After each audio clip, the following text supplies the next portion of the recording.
Brian Randall Shaffer, a second-year medical student at The Ohio State University, is a missing adult from Columbus, Ohio. Brian was last seen on April 1, 2006, on CCTV outside the Ugly Tuna Saloona at 1:55 a.m. He was 27 years old at the time of his disappearance and would be 46 years old today. Brian is a white male that is approximately 6 foot 2 inches tall and 170 pounds with brown hair and hazel eyes. Brian was last seen wearing an olive green polo shirt with a long sleeve white shirt underneath, denim jeans, white tennis shoes, and a yellow cancer awareness bracelet. Brian has a black spot on his left iris and a Pearl Jam stickman tattoo on his upper right arm. If you have any information on the disappearance of Brian Shaffer, please contact the Columbus Police Department at 614-645-4545. Hey everyone, welcome back to Brian Shaffer Dead or Alive. Today I have a very short episode for you. This is a never-before-heard interview from 2018 with Amber Ruic. Even though there was more to the interview, with sound quality issues, this is all that could be salvaged. There are still some sound quality issues, and I had to voice over my questions, but I cleaned it up as much as I could. As everyone knows, Amber was one of the last people seen with Brian on surveillance, so I think it's very important to hear what she has to say. So let's get to it.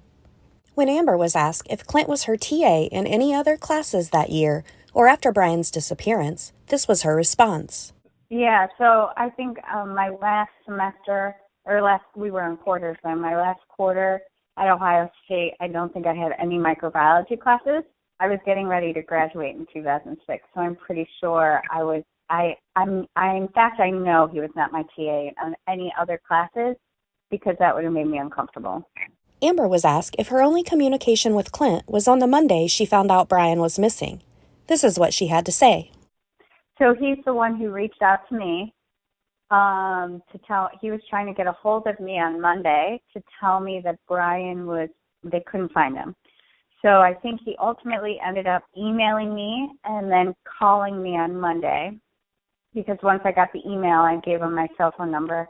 And then after that, he was still reaching out to me. He apologized that I was in the wrong place at the wrong time, and he said he was sorry that he got me involved in all this.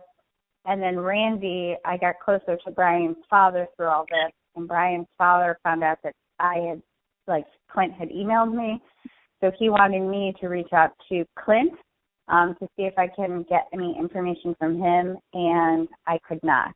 Clint, after that, told me that he was hiring a lawyer or had hired a lawyer, something to that effect, and that he hoped I would understand that he knew nothing about that night. I'll have to look through my emails. I don't know if I even still have them from 2006, but the email I sent was more or less saying, if you know anything, you should really come forward, and I think he was just annoyed with me maybe, but it was Randy's pushing that I did that. And then he had also, for a while now, he's tried to connect with me on LinkedIn, but I don't allow that. When asked if she noticed anything off between Brian, Clint, and Meredith that night, this was her response. No, I wouldn't know if something was odd or off because I didn't hang out with them. I wasn't really friends with them. Clint was just my TA.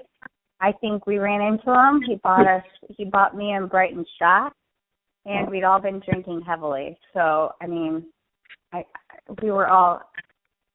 was spring break in college. It is well known that Brighton has said Brian was supposed to walk her and Amber to the car, but she couldn't remember why he didn't. So Amber was asked if she remembers. No, I actually don't remember that, but I remember it was my car.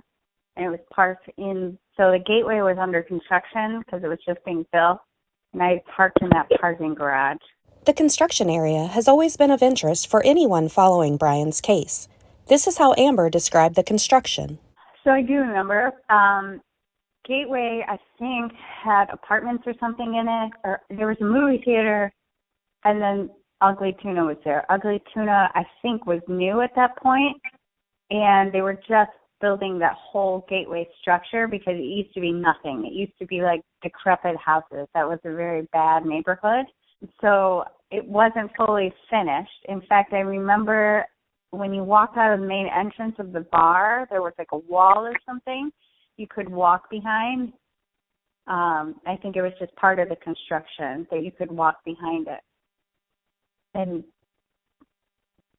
I mean, I don't remember. It was just not finished yet. It wasn't completely finished.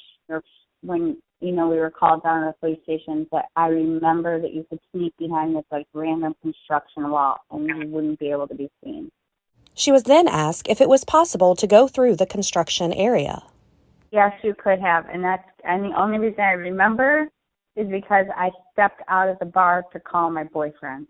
But no, then he could have possibly went out that way. So why did they tell everybody that there's no way he could have gotten out without being seen?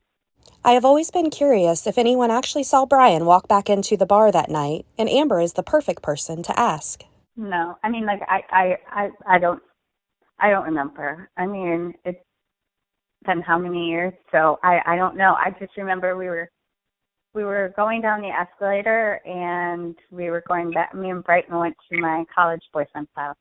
Everyone has a theory on what happened to Brian Shaffer, and Amber is no different. I think something bad happened. His mother had just passed away. Why would he do that to his father? I do remember he was drunk. While I had several questions for Amber, she had one for me. So I talked to Randy actually the day that he passed away, and he was upset. So in your snippet you said, John Hurt, I think the voice is Detective Hurst, and he said there was no talk of immunity or anything like that. That's not what Randy told me. When I told Amber that John Hurst confirmed that CPD never had any conversations with Clint about immunity, and that Randy, in fact, was pushing CPD to offer Clint immunity, she had more to say. No, see, that's not the context Randy talked to me about it in, though.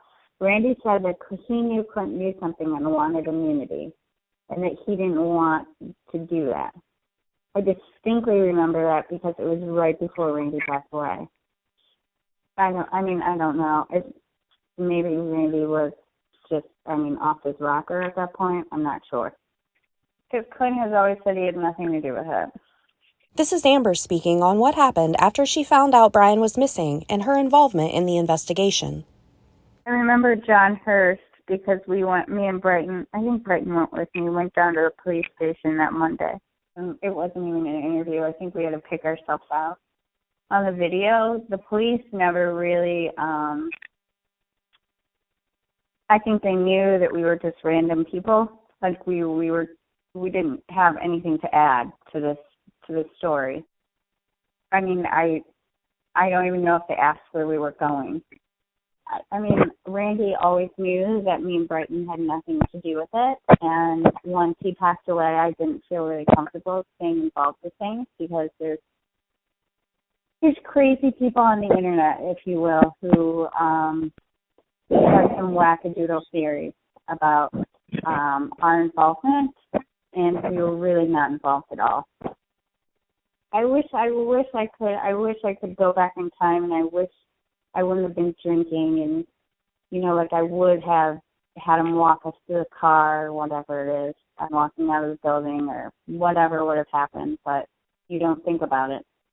That's the end of the interview, and while short, I feel it's very informative. Not only did Amber have a connection with Clint, but she also became close with Randy. She is the only person in the investigation that can say that. I took many things away from this interview, but the thing that stuck out to me the most is the lack of a proper investigation by CPD with all the people surrounding Brian's disappearance. I am not saying that Amber and Brighton are guilty of anything. What I am saying is how were they not asked about the details of their night? With this on top of everything else we know now, I'm not shocked that Brian's disappearance remains unsolved. I would love to hear all of your thoughts and opinions, so come over to the Brian Shaffer Dead or Alive podcast private group page on Facebook to join the discussion. I will also have more unreleased interviews coming out, but I'm currently working on editing those. Hopefully I will have that for you next week. Thank you for tuning in to Brian Shaffer Dead or Alive. See you next time. Brian Randall Shaffer, a second-year medical student at The Ohio State University, is a missing adult from Columbus, Ohio. Brian was last seen on April 1, 2006, on CCTV outside the Ugly Tuna Saloona at 1:55 a.m. He was 27 years old at the time of his disappearance and would be 46 years old today.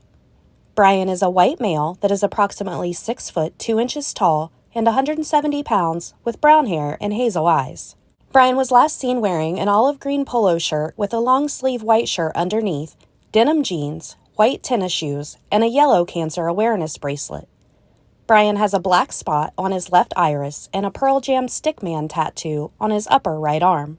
If you have any information on the disappearance of Brian Shaffer, please contact the Columbus Police Department at 614-645-4545.